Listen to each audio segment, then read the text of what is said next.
Hey guys, it's Owen from Wrestling Inc. back with another wrestling news roundup. Without any further ado, let's get into today's biggest stories in the world of professional wrestling. News on plans for Ronda Rousey at WWE SummerSlam.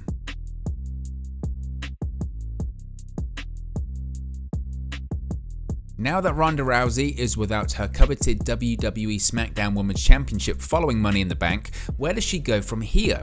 A new report from F4W Online sheds some light on where Rousey is heading now that she is back to square one.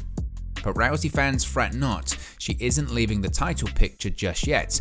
On the contrary, Rousey will reportedly be continuing a feud with the newly crowned SmackDown Women's Champion Liv Morgan that will carry into SummerSlam. It will be interesting how WWE plans to present the rivalry going forward, as Rousey passed the title on to Liv and celebrated her win after their match last night, making it seem as though they are on friendly terms going forward.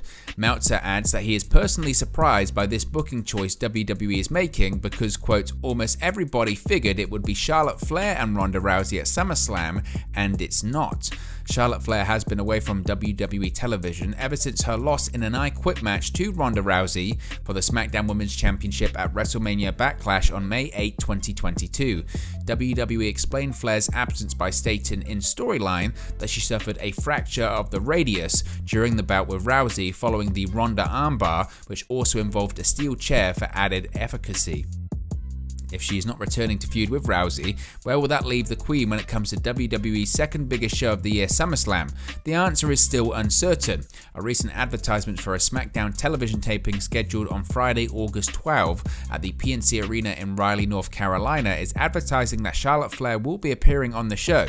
WWE SummerSlam is set to take place on July 30 in Nashville, Tennessee, 2 weeks before the taping Flair is announced for, which seems to indicate that she would be returning around SummerSlam at the event or shortly thereafter.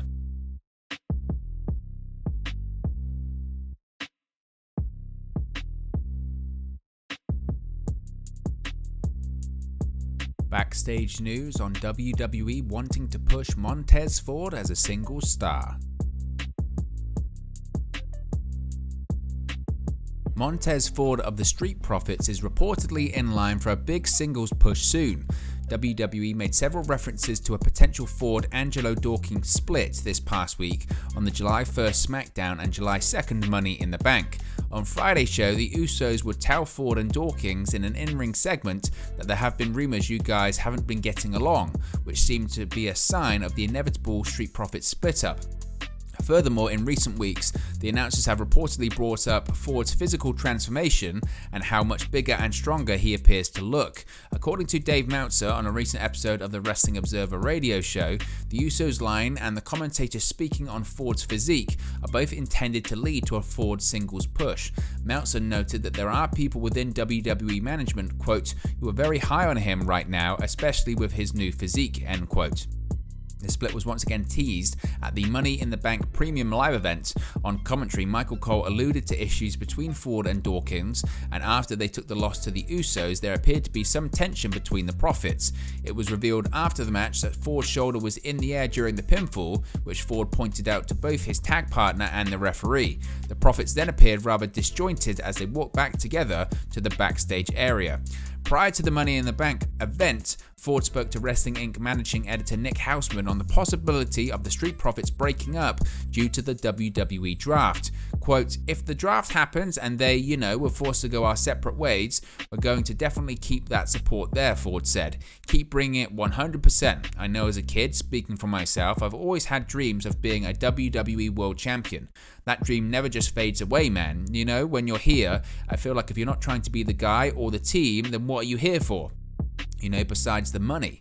But still all the same, like you want to create a legacy.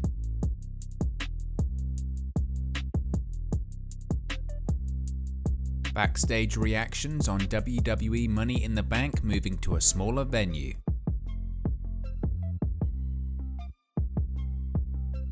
As noted, WWE's Money in the Bank Premium Live event was originally scheduled for a larger venue in Las Vegas.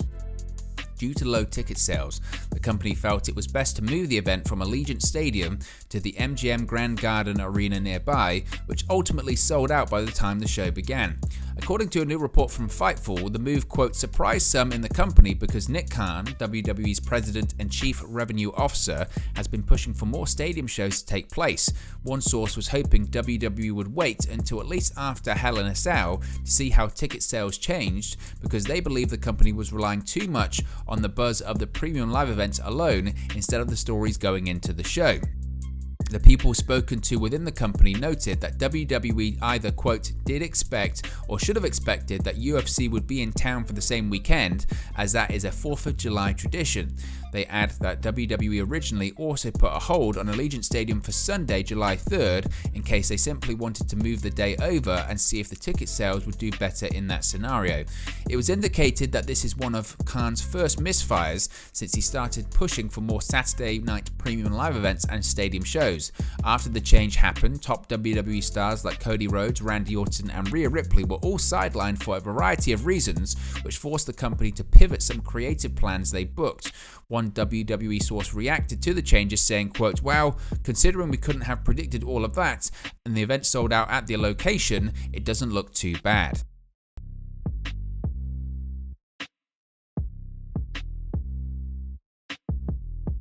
More details about the WWE Money in the Bank talent meeting.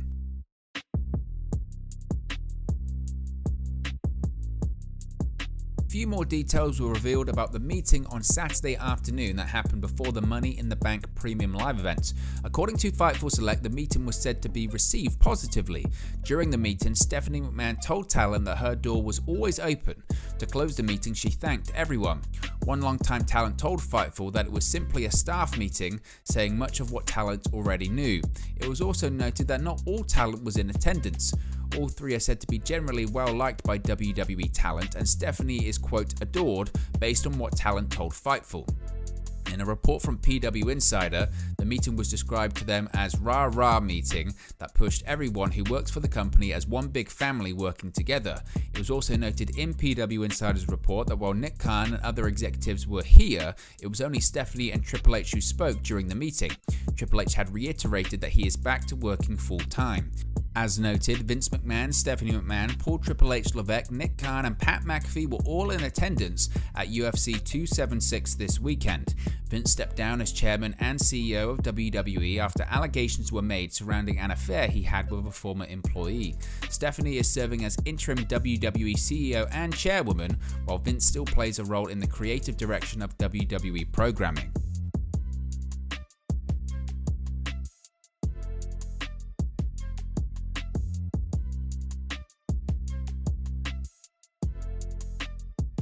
So what are your thoughts on today's Wrestling News Roundup? Let me know your thoughts in the comment section below. Be sure to like and subscribe to Wrestling Inc. and I'll speak to you again very, very soon.